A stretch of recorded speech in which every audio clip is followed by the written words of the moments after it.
Graça e paz, irmãos, amém?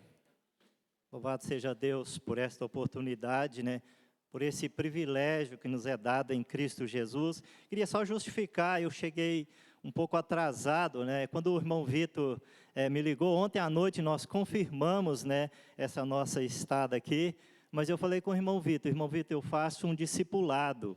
Tem uma classe de discipulado lá e ela começa a classe às 6 horas. O culto lá também é 7. Assim que a gente termina a classe do discipulado, a gente já sobe para o culto. Tem hora que eu até atropelo um pouco o culto lá. Eu falei, provavelmente eu não vou dar conta de chegar. Mas aqui eu falei, eu vou. E nós estamos aqui para aprendermos, para crescermos na palavra do nosso Deus. E dizer para o Vitor, cadê o Vitor?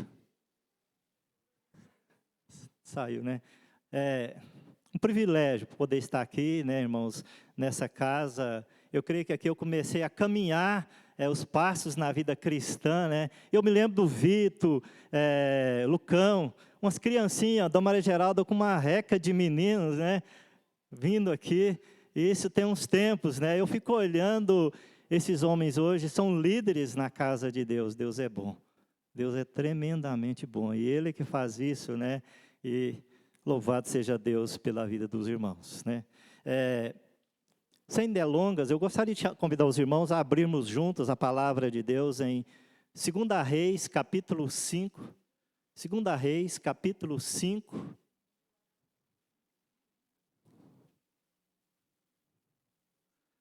Nós vamos ler dos versos 1 a 27, irmãos, de forma responsiva. Eu gostaria que, antes de lermos, você curvasse a sua cabeça, pedisse a Deus que falasse ao seu coração através dessa palavra. Apesar do Enéas, apesar da pequenez, às vezes até do pecado do Enéas, mas que Deus tenha graça, tenha misericórdia, que Ele fale ao seu coração, que Ele te ensine através dessa palavra. Talvez você já tenha até ouvido essa palavra, mas fala para Deus, Deus fala de maneira especial ao meu coração. Me ajuda a entender e Deus dá graça para viver. Fale com o Senhor. Ó Pai, bendito é o nome do Senhor, ó Deus. Nós cremos e sabemos, ó Deus, que toda honra, ó Pai, toda glória, todo louvor, toda adoração, ó Pai, é tão somente para Ti em Cristo Jesus. E como igreja, ó Pai, aqui estamos, ó Deus, Te adorando, ó Pai, Te servindo, ó Deus, na beleza da Tua santidade, ó Pai. E a nossa oração, ó Pai, que em nome de Jesus, Tu tomar a vida do Teu servo, ó Pai, como instrumento, como canal de bênção. E de maneira especial, ó Pai, fala aos corações, ensina-nos, edifica-nos, ó Deus, para a Tua glória. Ajuda-nos, ó Deus, em todas as coisas. A grande verdade, ó Pai, é que sem Ti nada somos, nada podemos, nada fazemos. Nós, de fato, dependemos do Senhor. E a nossa oração, ó Pai, que a direção, unção e instrumentalidade, ó Pai, do Teu Santo Espírito, seja de fato aquele que há de falar, há de trabalhar nesta noite nos nossos corações, para a glória do Teu nome. Assim nós oramos, ó Pai, com o perdão dos nossos pecados, no nome de Jesus. Amém e amém, Senhor Deus. Vamos abrir, então, ler, irmãos, a palavra de Deus, 2 Reis, capítulo 5, de forma responsiva, dos versos 1 a 27. E que nos fala assim a palavra de Deus. Naamã, comandante do exército do rei da Síria, era grande homem diante de seu senhor e de muito conceito, porque por ele o Senhor dera vitória à Síria, era ele herói de guerra, porém leproso.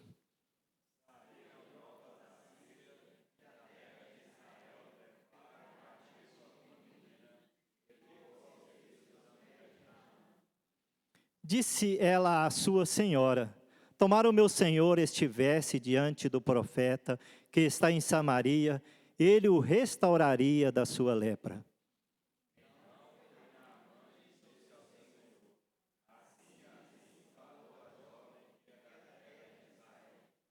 Respondeu o rei da Síria, vai, anda, e enviarei uma carta ao rei de Israel. Ele partiu e levou consigo 10 talentos de prata, 6.000 siclos de ouro e 10 vestes festivais.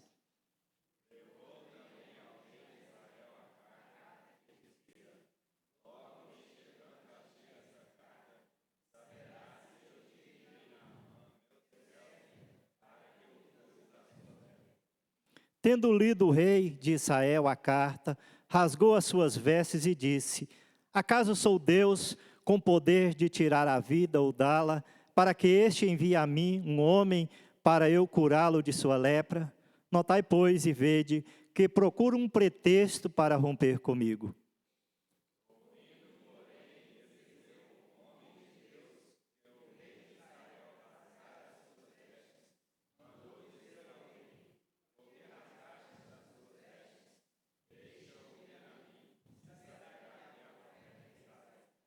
Veio, pois, Naamã com seus cavalos e seus carros e parou à porta da casa de Eliseu.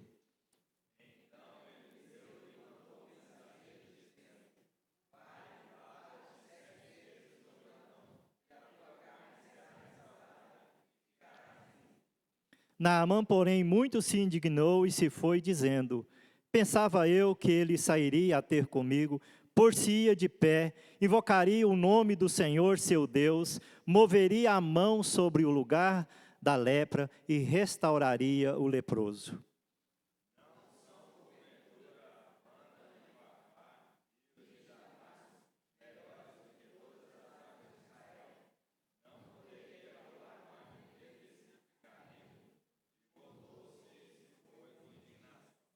Então se chegaram a ele os seus oficiais e lhe disseram: Meu pai, se te houvesse dito o profeta alguma coisa difícil, acaso não a farias? Quanto mais, já que apenas te disse: Lava-te e ficarás limpo.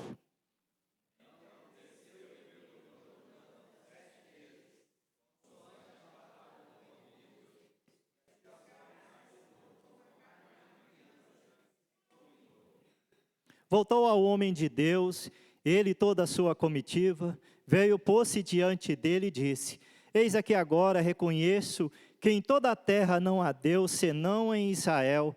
Agora, pois, te peço, aceites um presente do teu servo.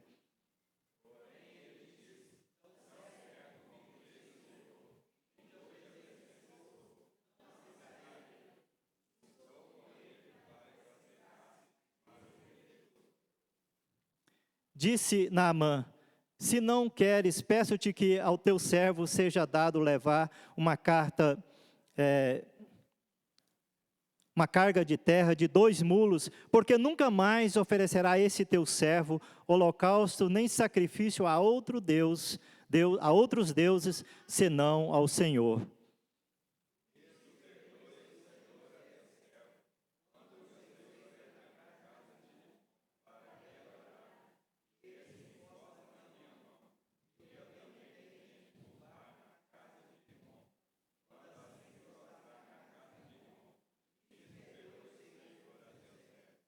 Eliseu lhe disse: Vai em paz, quanto Naamã se tinha afastado certa distância.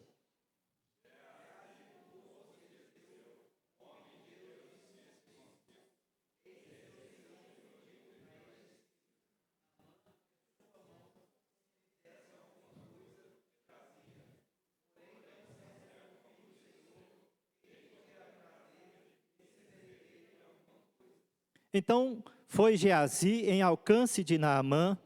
Naamã, vendo que corria atrás dele, saltou do carro a encontrá-lo e perguntou: Vai tudo bem?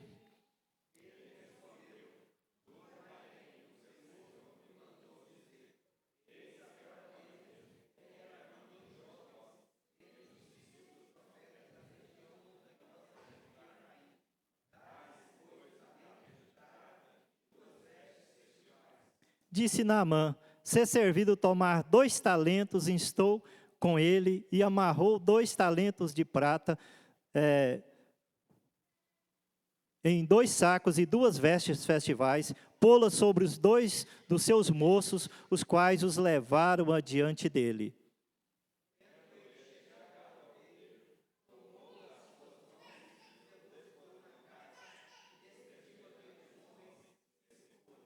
Ele, porém, entrou e se pôs diante de seu senhor. Perguntou-lhe Eliseu: De onde vens, Geazi? Respondeu ele: Teu servo não foi a parte alguma.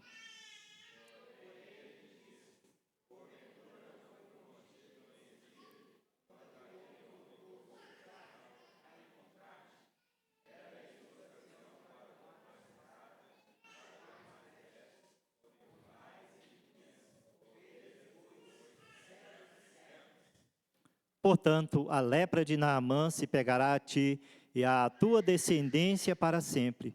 Então saiu de diante dele, leproso, branco como a neve. Irmãos, como eu disse, ontem à noite nós fechamos com o irmão Vitor a respeito de estarmos aqui, mas quando o nosso irmão Vitor nos falou para estarmos falando aqui nessa oportunidade, né, nós começamos com aquela disciplina, né, o que falar, ou o que pensar com os irmãos, qual a palavra, e a gente começa a olhar. E eu sou professor de escola dominical dos jovens lá no Ipanema, e nós, olhando para esse texto, nós falamos essa palavra, olhando para esse texto, com os jovens na escola dominical lá. E pensando nessa ideia, eu pensei, por que não falar essa palavra? Talvez eu olho para esse texto, para a palavra que nós falamos com os jovens lá no domingo na escola dominical, talvez uma palavra simples, mas eu olho para essa palavra, mesmo pensando como palavra simples, de uma profundidade, algo tremendo, algo que sem dúvida deve fazer parte da nossa vida ou da vida dos servos de Deus. E a palavra que nós falamos com os irmãos, com os jovens na escola dominical lá foi mentira. Talvez, quando você olha para esse tema, né, não é comum, ou mentira, né? Talvez a pergunta que se faz é, o que é mentira? É um dito, é uma enunciação contrária à verdade. Ou seja, é uma falsidade, né? Ou seja, a nossa palavra lá foi, pensando em mentira, sobre a ideia, uma crise de verdade. E a grande verdade, irmãos, é que nós vivemos em dias de uma crise de verdade. Meus irmãos, quando nós olhamos para essa ideia, se a igreja não lutar, não buscar de Deus, quando a gente pensa a respeito dessa ideia mentira, ou dessa crise de verdade, se a igreja não lutar, muitas vezes essa ideia, ou essa posição de vida, ela acaba adentrando a igreja. Se nós não lutarmos, irmãos, com relação a essa ideia, muitas vezes essa ideia ou a questão da mentira, ela passa a fazer parte das nossas vidas, mesmo como servos de Deus. E a ideia é de que, de fato, essa ideia de mentira, ela não faça parte das nossas vidas como servos de Deus. A grande verdade, irmãos, é que nós vivemos em dias de crise de verdade. E pensando nesse tema sobre mentira, eu queria fazer uma pergunta, ou pergunta para os irmãos, e eu queria só que os irmãos fizessem assim. E a minha pergunta para os irmãos é, você já passou pela experiência de acreditar em algo, ou de acreditar em alguém, e depois descobriu que era mentira? Só faz assim. Quase que todo mundo levanta a mão, né? Irmãos, a grande verdade, quando nós olhamos para essa ideia, quando nós passamos por essa situação, é extremamente desagradável quando isso acontece. Perde-se a confiança na pessoa, ou no partido político, ou seja lá no que for. Quando nós passamos por essa situação de acreditar, e depois vemos que de fato não era aquilo, nós perdemos a confiança. Perde-se a confiança muitas vezes no partido político, perde-se a confiança no político, perde-se a confiança, seja lá no que for. A grande verdade, irmãos, é que nós vivemos em dias de uma crise de verdade, com algumas exceções, irmãos. Meus irmãos, confiar nos políticos não é fácil, confiar na política não é fácil. Confiar nas propagandas, aquele dito, muitas vezes a gente confiar na propaganda, a gente acaba levando o gato por lebre, não é isso? Para casa, você compra algo, chega lá, mas não é isso. E aí você acaba levando algo que de fato não é aquilo que você foi enganado. Aí você olha, fui tapeado ou fui enganado. E nós vivemos uma crise de verdade. Segundo Enesiel Peixoto, que é um pastor presbiteriano, um comentarista bíblico, ele fala que essa crise de verdade, ou essa questão da mentira, ela não é de hoje. Ele fala que há mais de 2000 anos atrás, já havia quem buscava ou quem praticava essa questão da mentira. No Salmo de número Salmo 4, o verso 2, Davi, com relação aos seus opressores, ou aqueles que buscavam a mentira, ele olha para aqueles que buscavam a mentira e ele fala, Salmo 4, verso 2, ó homens, até quando tornareis a minha vida em vexame, e amareis a vaidade, e buscareis a mentira? Ou seja, Davi ele está indagando nos seus opressores. Até onde vocês vão com relação à mentira? Questionando a respeito da maneira de viver. E segundo Enesiel Peixoto, há mais de 3.000 anos, ou 2.000 anos atrás, mais ou menos, ele fala a respeito que esse salmo foi escrito. Ou seja, já havia quem buscava essa prática. No Salmo 62, o verso 4, Davi ele continua indagando nos seus opressores a respeito dessa postura de vida. O Salmo 62, o verso 4 fala: só pensam em derrubá-lo da sua dignidade. Na mentira se comprazem, de boca bendizem, porém no interior maldizem. Ou seja, o que Davi está colocando aqui é que os malfeitores, eles acham na mentira a plena expressão do seu ser. Só pensam em derrubá-lo da sua dignidade, na mentira se comprazem. Ou seja, os inimigos de Davi, os seus opressores, eles têm na mentira a plena expressão do seu ser. Eu estou duplicando minha Bíblia, ela é cheia de papel, eu escrevi aqui, parece que a minha letra é um pouco rude, né? Meio da idade da pedra, né? Mas a gente podia ler o texto lá, mas eu só escrevi os versículos aqui, irmãos. Talvez a minha letra que está difícil. Mas é isso mesmo, ou seja, já havia alguém que buscava há mais de 2.000 anos atrás essa prática, ou gente que amava essa prática, ou tinha na mentira a plena expressão do seu ser. Ou seja, essa questão de mentira, ela não é de hoje, irmãos, já há tempos. Por isso eu falei, nós precisamos lutar, para que a nossa vida seja de verdade. Nós somos da verdade, e nós lutamos pela verdade. Irmãos, essa questão de mentira, ela não é fácil. Quando nós olhamos lá para Evangelho de João, capítulo 8, verso 44, vai mostrar a respeito da origem dessa crise, ou pai da mentira, que é o diabo. João 8, 44 nos fala: vós sois do diabo, que é vosso pai, e quereis satisfazer-lhe os desejos. Ele foi homicida desde o princípio, e jamais se firmou na verdade, porque nele não há verdade. E quando ele profere a mentira, fala do que ele é próprio, porque é mentiroso e pai da mentira.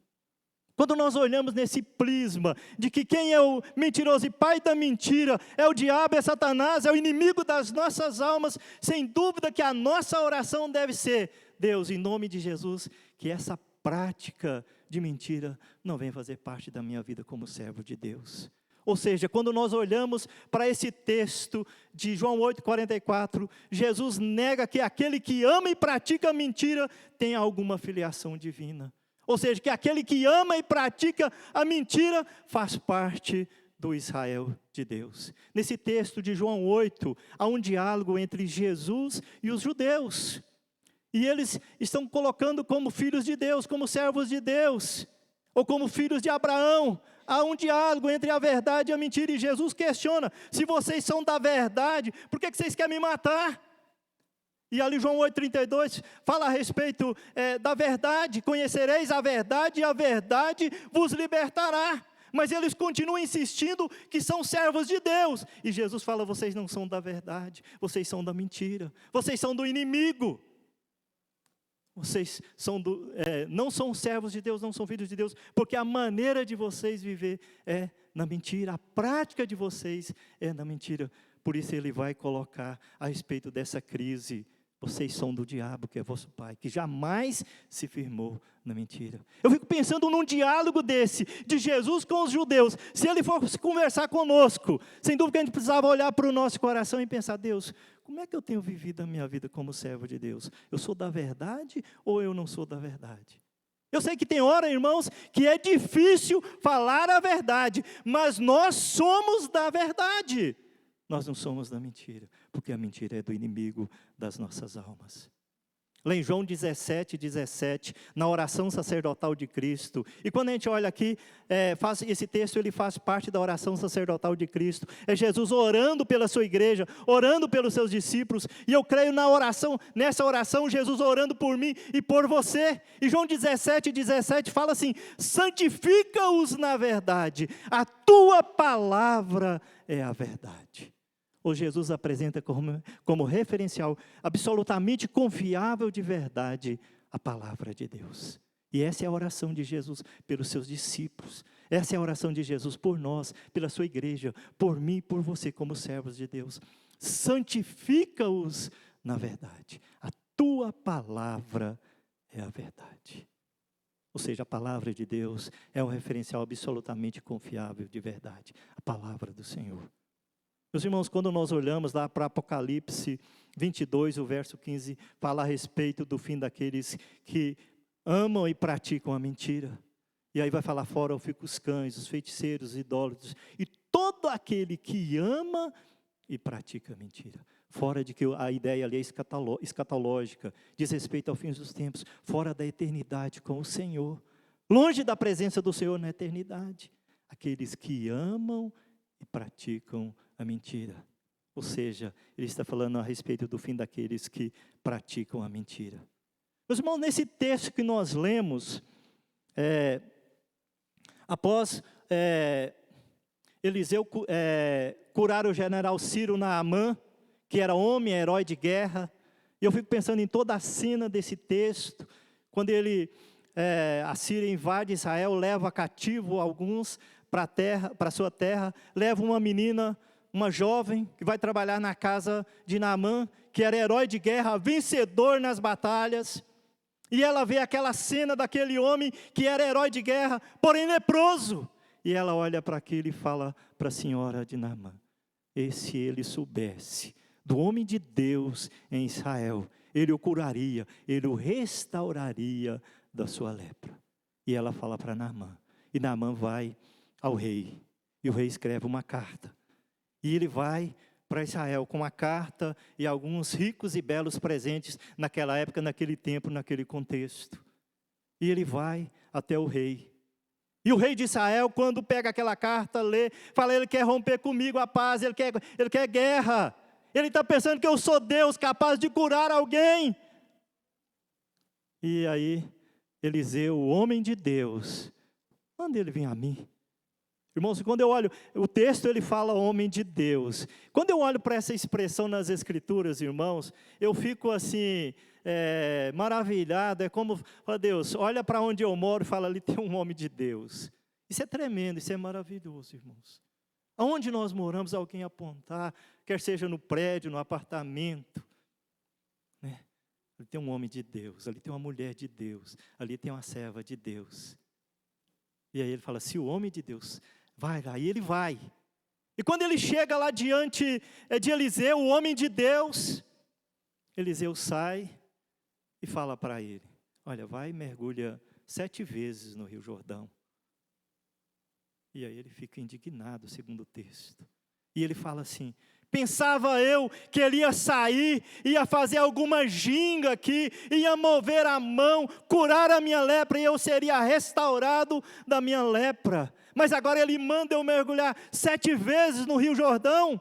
Por acaso os rios Abana e Fafá, lá na minha terra, não são mais limpos do que esse Jordão? E aí ele sai indignado. Ela vai embora. E aí os seus servos falam: meu pai, meu senhor, se o homem te tivesse pedido uma coisa difícil para você fazer, você não a faria? Quanto mais mergulhar 7 vezes no Rio Jordão. 7, que o mundo fala que é número da mentira, 7 é número da perfeição.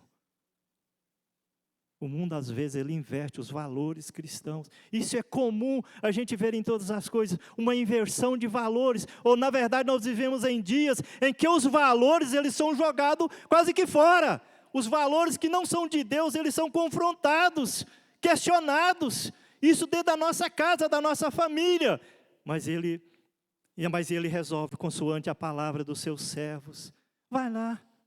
E eu fico pensando numa nova cena ali, daquele homem diante do Rio Jordão, tirando aquela vestimenta, aquela armadura, desnudando aquela lepra, homem-herói, vencedor, herói de guerra, mas ele vai. Mas consoante a palavra do homem de Deus, ele mergulha. Eu fico pensando naquela, você mergulha uma vez, olha, aconteceu nada.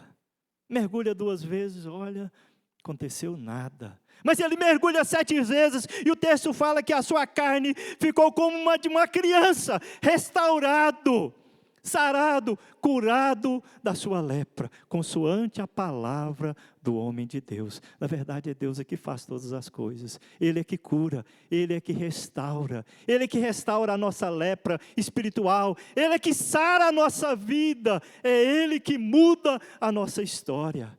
É nele que nós temos que nos descansar. E Ele fez consoante a palavra do homem de Deus. E ele vai lá para Eliseu, com seus ricos e belos presentes, e fala: olha, Eliseu, eu trouxe talentos, vestes festivais. E Eliseu, no texto que nós lemos, fala assim: olha, não quero nada, vai em paz, vai embora. Ele instou: você recebe alguma coisa? E ele até fala a respeito de ir para a sua terra, no Deus Rimô. E ele era homem militar, ele tinha que cumprir algumas ordens. Ele fala: se eu tiver de ir lá fazer algo, eu me encostar, eu não adoro mais a Rimô, eu agora adoro e sirvo o Deus da glória, o Deus que criou todas as coisas. Mas às vezes eu tenho que ir lá cumprir a minha profissão, fazer aquilo que eu sou escalado, como os irmãos militares aqui muitas vezes têm que fazer. Às vezes tocar em algo que não é de Deus, mas vão, porque tem que cumprir. Mas agora eu sirvo é o Deus da glória. Mas Eliseu, no verso 19, quando ele insta com ele para receber alguma coisa, ele fala: vá em paz. Verso 19, Eliseu lhe disse: vá em paz para sua casa. Não quer nada não, pode levar seus ricos e belos presentes para sua terra. Geazi, que era um secretário do homem de Deus, ele olha para aquela cena, Eliseu não recebendo nada de Naamã, por aquele bem que foi feito a Naamã, ele não se conforma com aquela situação, olha para aquilo e fala: não é possível que Eliseu não vai receber nada desses ricos e belos presentes que Naamã trouxe lá da sua terra. Não pode uma coisa dessa. E ele fala: tão certo como vive o Senhor, que é o que o texto fala, eu vou correr atrás dele, vou buscar isso, eu quero esses ricos e belos presentes. Mas Eliseu tinha falado: vá em paz, não quero nada. Ele não se conforma com aquela situação. Irmãos, e quando ele corre atrás de Naamã, Naamã para o carro, ele vem correndo, e aí ele: vai tudo bem? Fala: tudo vai bem. Verso 22, e no verso 22, Geazi mente pelo menos 3 vezes, só no verso 22, vai tudo bem? Vai tudo bem. Olha o verso 22, irmãos, ele respondeu: tudo vai bem, meu senhor me mandou dizer. Meu senhor era quem? Eliseu. Aí ele começa a mentir, ele não se conforma de não receber nada daquilo que Naamã havia trazido, e aí ele começa a mentir. Meu senhor me mandou dizer.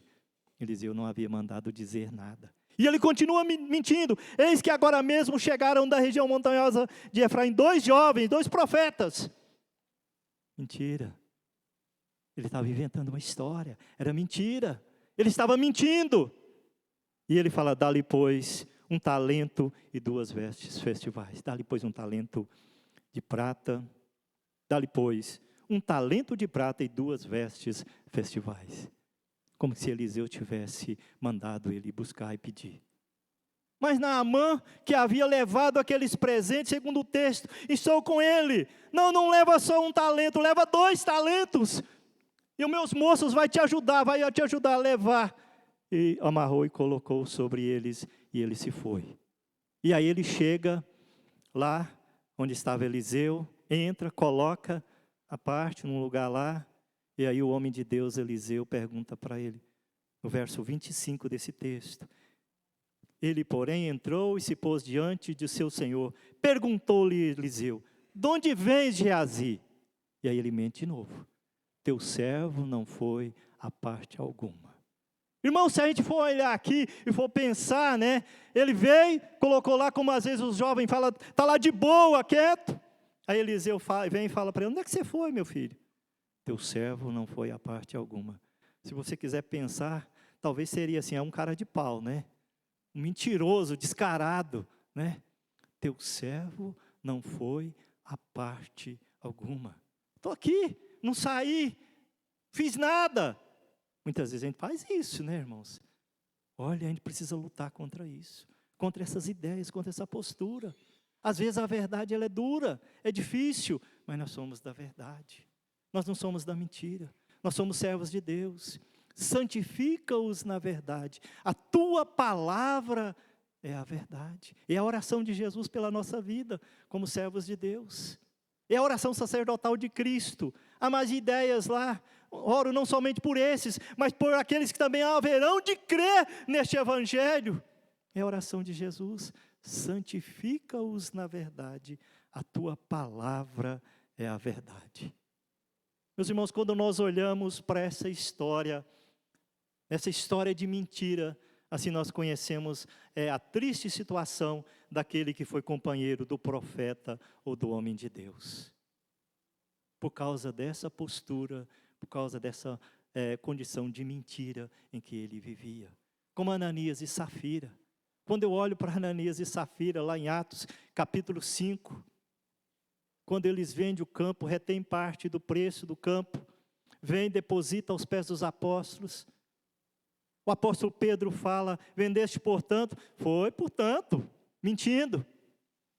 E ele fala: eis aí os homens, os profetas, eles vão te levar. E ele caiu e morreu por causa de mentira. Era o começo da igreja, era o começo da história da igreja. Houve grande temor na igreja, naquela época, naquele contexto, por causa dessa questão. E Pedro fala assim: olha, Ananias, você não mentiu aos homens, mas a Deus, ao Espírito Santo. E eu fico olhando para Ananias e Safira, irmãos, que todos morreram e foram sepultados. E eu fico olhando para a minha história, né? Tem meus netos aqui, e eu já tenho neto lá em casa quase que desse tamanho, né? Eles perderam, não estou falando que eles perderam uma salvação, porque eu sou presbiteriano, creio uma vez salvo, salvo para sempre. Mas eles perderam a oportunidade de viver, de ser bênção, de ver os filhos dos seus filhos. E esse é o meu sonho, como bênção de Deus, ver os meus filhos e os filhos dos meus filhos que eu tenho visto, os meus netos e os meus bisnetos. Eu falo: oh, Deus, me dá essa graça, eu quero ver isso.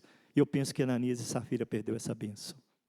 Como eu tenho usufruído meus dias, vendo meus filhos, né? E a gente que tem neto desse tamanho, tem uma netinha da Thaís, né? Quem conhece aqui, né? Só para alguns irmãos aí conhecem, né? Está quase do meu tamanho. Se bem que eu não cresci, né, irmãos? Então ela está quase do meu tamanho. Mas é bênção de Deus ver os seus filhos e os filhos de seus filhos. Isso é bênção. E eu creio que Ananias e Safira perdeu esse privilégio. É como se Deus falasse: olha, eu salvei vocês. Eu não abro mão. Eu não mudo a minha palavra. Mas já que vocês não querem ser bênção, então vem para cá. Vem cá para o andar de cima. Por causa de mentira. Irmãos, assim nós conhecemos a triste situação também quando nós olhamos para esse profeta ou para esse Geazi, que era secretário, aquele que por certo seria o sucessor de Eliseu, porque é aquele que andava junto. E a pergunta, como nosso primeiro ponto, até aqui, irmãos, nós estamos na introdução, e se a gente for falar nessa, até aí você está na introdução, então meia-noite é cedo, né? Mas pode ficar tranquilo, nós vamos ser breve aqui nos 3 pontos, né?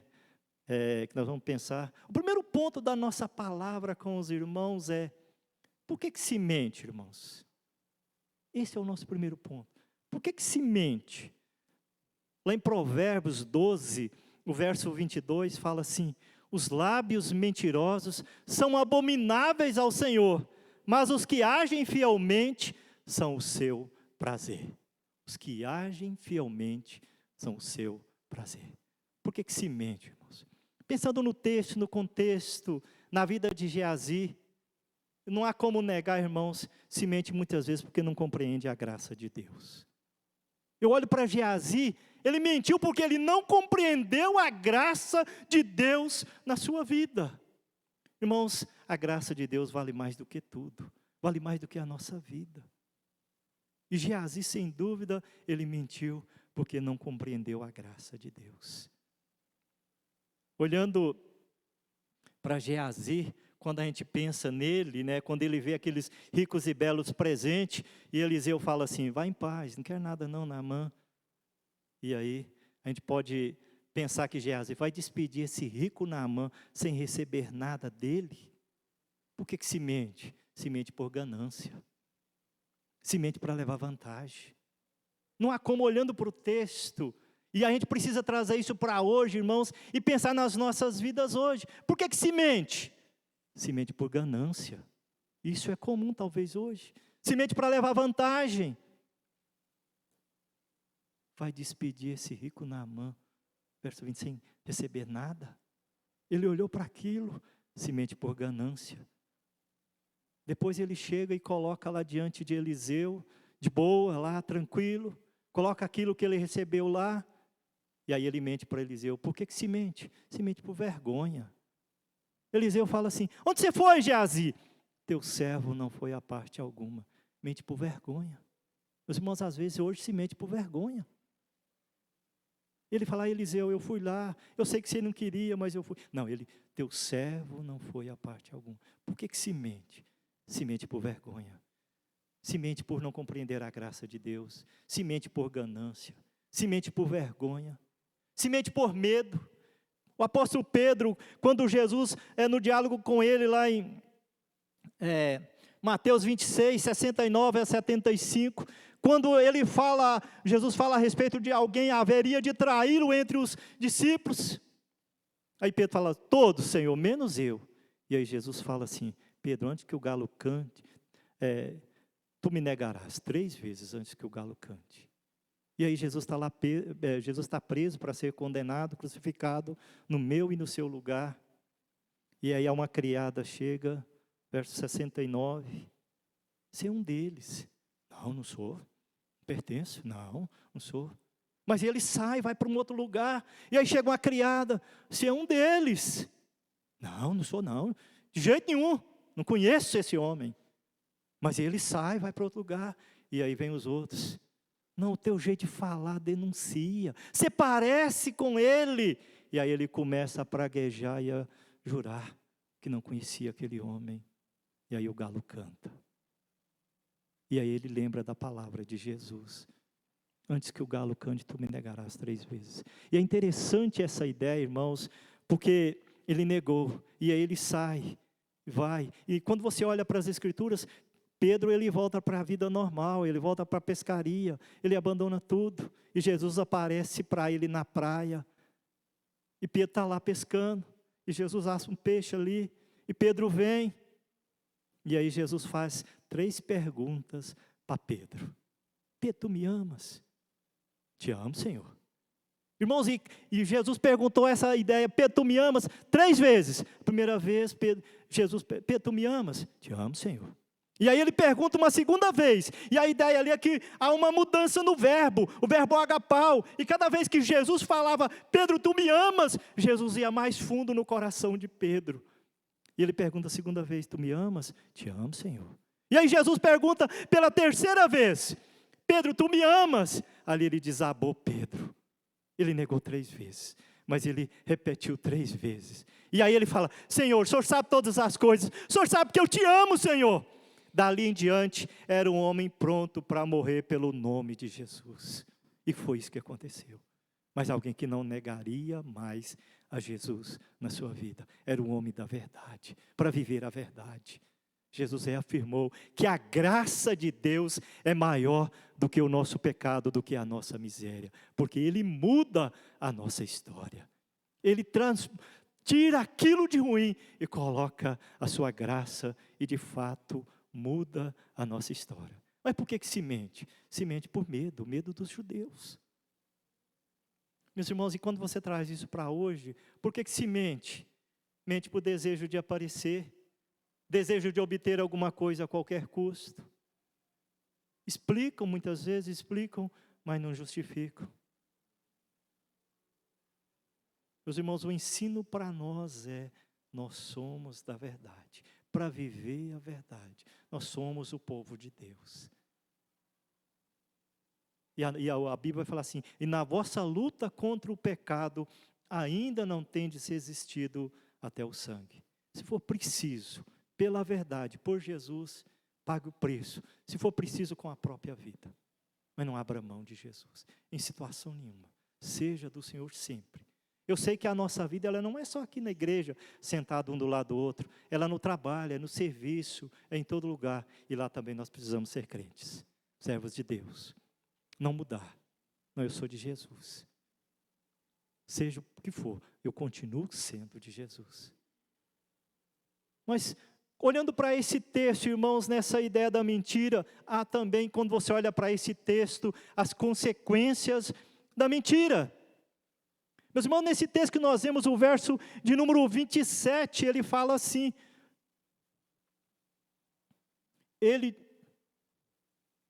estou vendo o verso 6, 27, 5, 27. Portanto, a lepra de Naamã se pegará a ti e a tua descendência para sempre.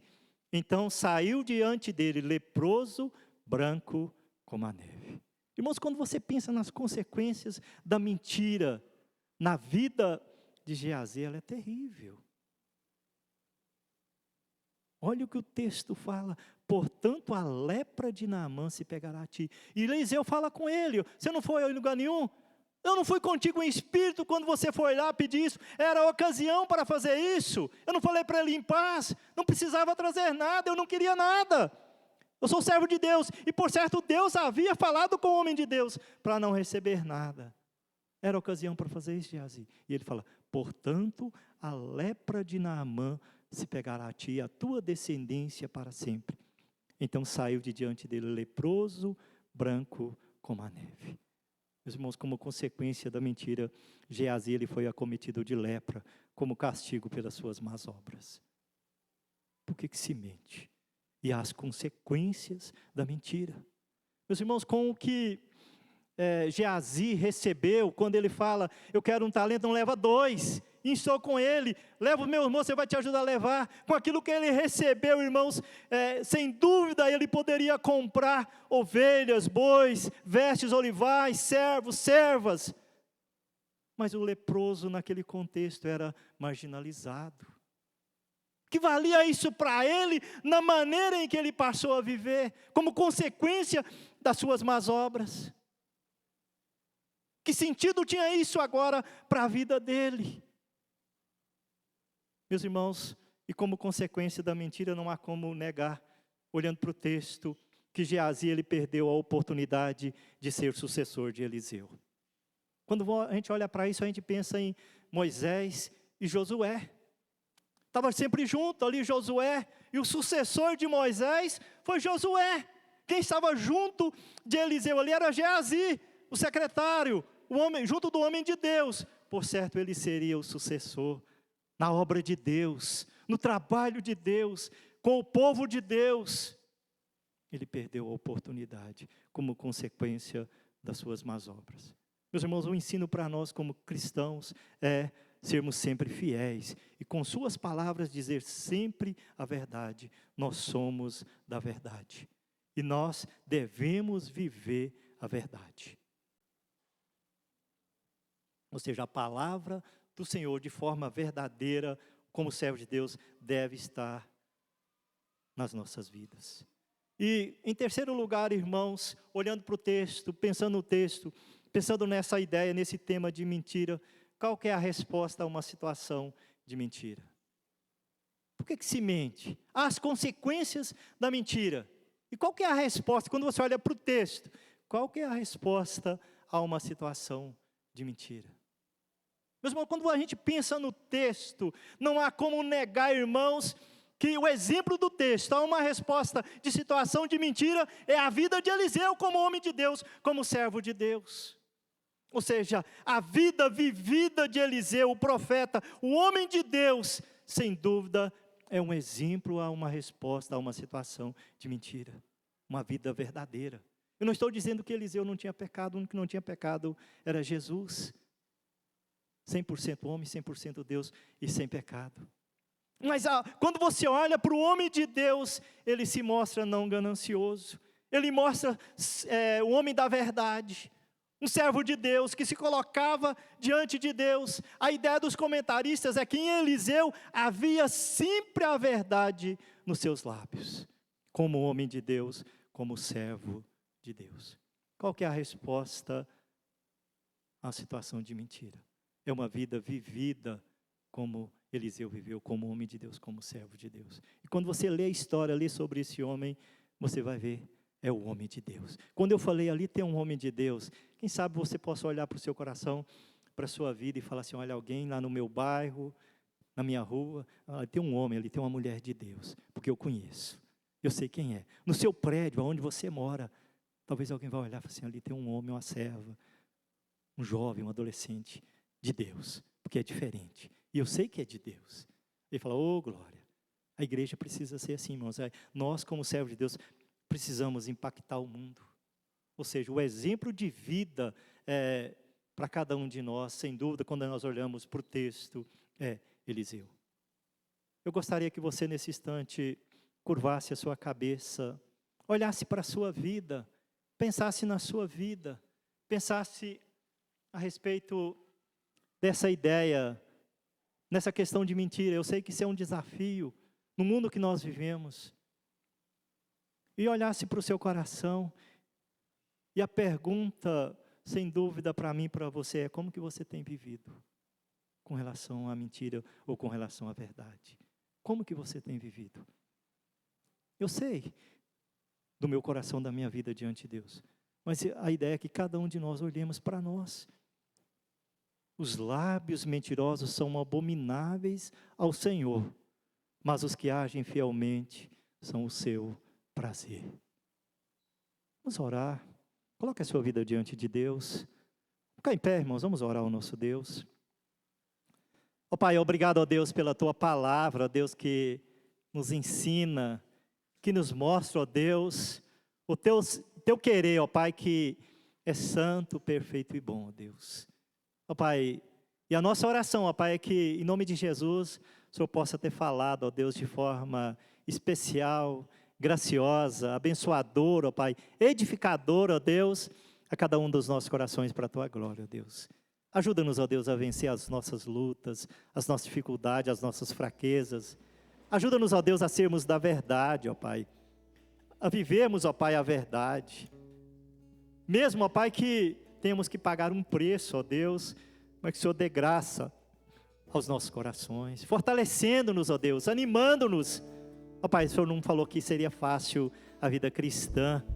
No mundo tereis aflições, desafios. Se alguém tem fraquejado, ó Pai, nessa área ou em outra área da vida, fortaleça, abençoe.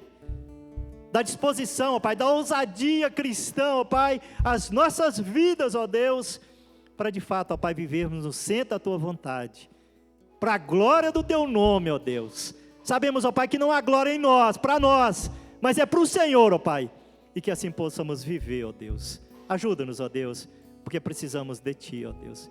Precisamos da Tua graça, da Tua bênção, ó Pai. E que assim possamos, ó Deus, viver nas nossas casas, nossos lares, marido e esposa, pais e filhos, dizendo a verdade e vivendo a verdade. E que assim, ó Pai, o Teu nome seja exaltado, glorificado. Assim eu oro, ó Pai, e peço perdão. É no nome de Jesus que nós oramos. Amém e amém.